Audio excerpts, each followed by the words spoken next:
Good evening, everyone. Welcome to the channel. Before I begin, here are my disclaimers. Today I am going to give you an update about World Acceptance Corporation quarterly report.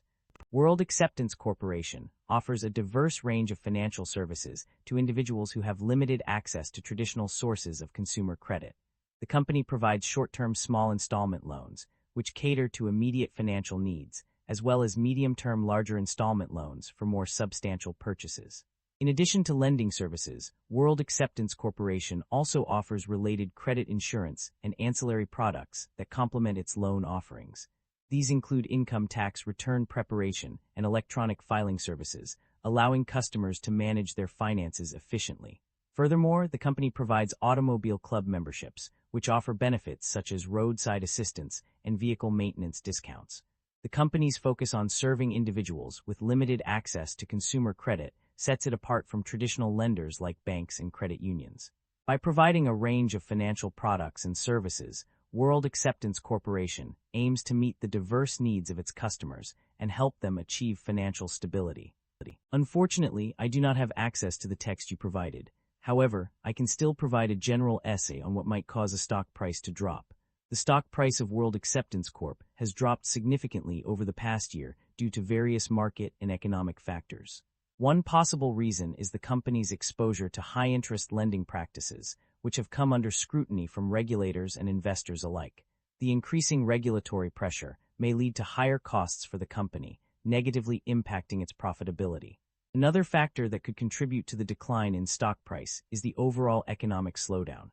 As consumers become more cautious with their spending habits, they are less likely to take on debt, which can negatively impact companies like World Acceptance Corp that rely heavily on lending services. Additionally, changes in consumer behavior and preferences may also be contributing to the decline in stock price. With the rise of digital payment systems and mobile banking, consumers are increasingly turning away from traditional payday lenders like World Acceptance Corp. Lastly, the company's financial performance may also be a concern for investors. If the company's revenue growth slows down or its expenses increase, it could lead to lower earnings per share, causing the stock price to drop further. Overall, the decline in World Acceptance Corp's stock price over the past year can be attributed to a combination of these factors, which have created uncertainty and volatility in the market.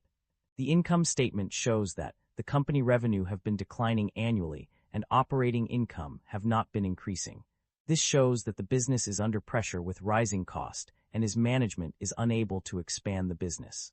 The primary drivers of revenue growth or decline can be identified through a review of key financial metrics. On the growth side, an increase in interest and fee income is a significant contributor, driven by higher outstanding balances and interest yields. The expansion of customer base, with a 4.1% increase over the past year, also plays a crucial role. Furthermore, growth in new and current customer borrowing has contributed to revenue growth, with new customer loan volume increasing by 16.6% and refinance customer loan volume rising by 8%. The increase in gross loans outstanding, reaching $1.4 billion as of December 31, 2025, is another key driver. On the other hand, a decrease in insurance and other income has led to revenue decline. Additionally, operating income decreased by $52.4 million due to an increase in share-based compensation expense and provision for credit losses.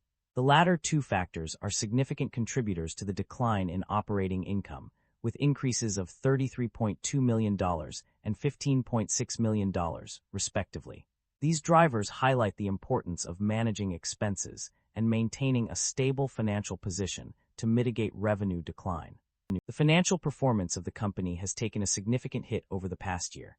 Net income, which was $13,388,296 3 months prior to December 31, 2024, plummeted to -$911,330 by the end of 2025.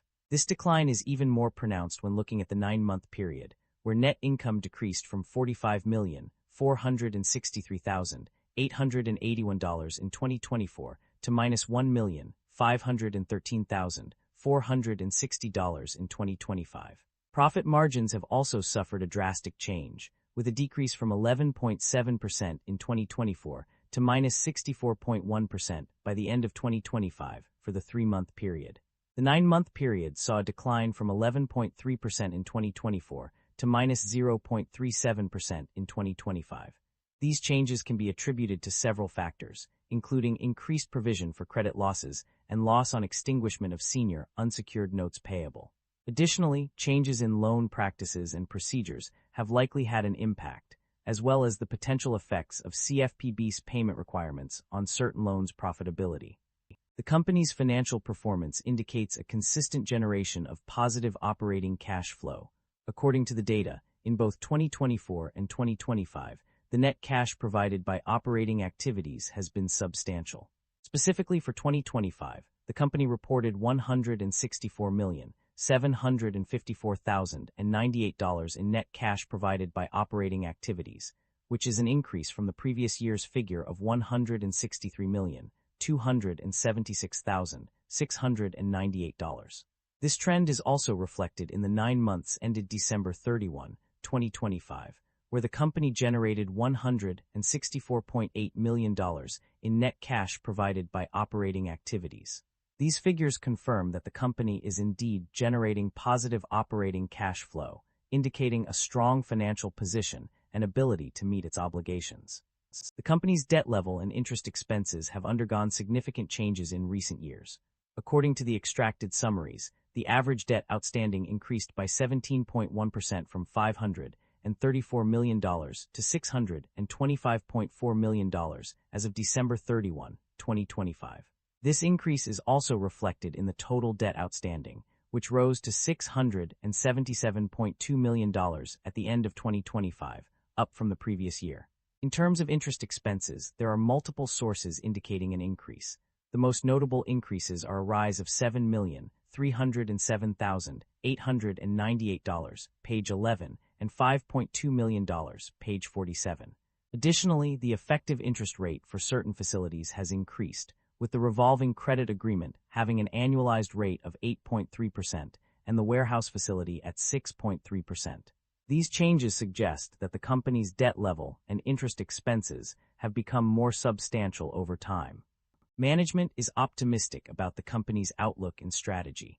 They have secured a $175 million warehouse facility through a new revolving credit agreement, which will provide them with the necessary capital to fund loan growth. This move suggests that management is committed to expanding the business. In terms of debt covenants, management believes they will not significantly limit their expansion plans.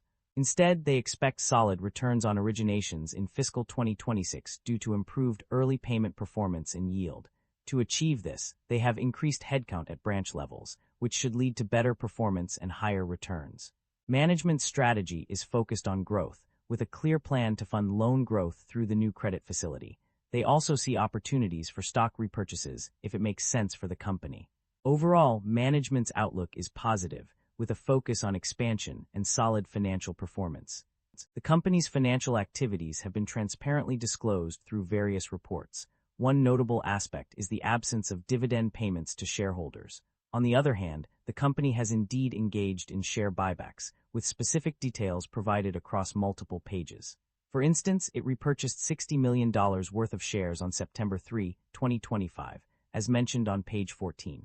Additionally, further details are available on page 51, which highlights 2 separate transactions involving the repurchase and extinguishment of shares totaling $106 million. That concludes the financial summary for World Acceptance Corporation. Feel free to comment below, and I will be happy to answer them when possible.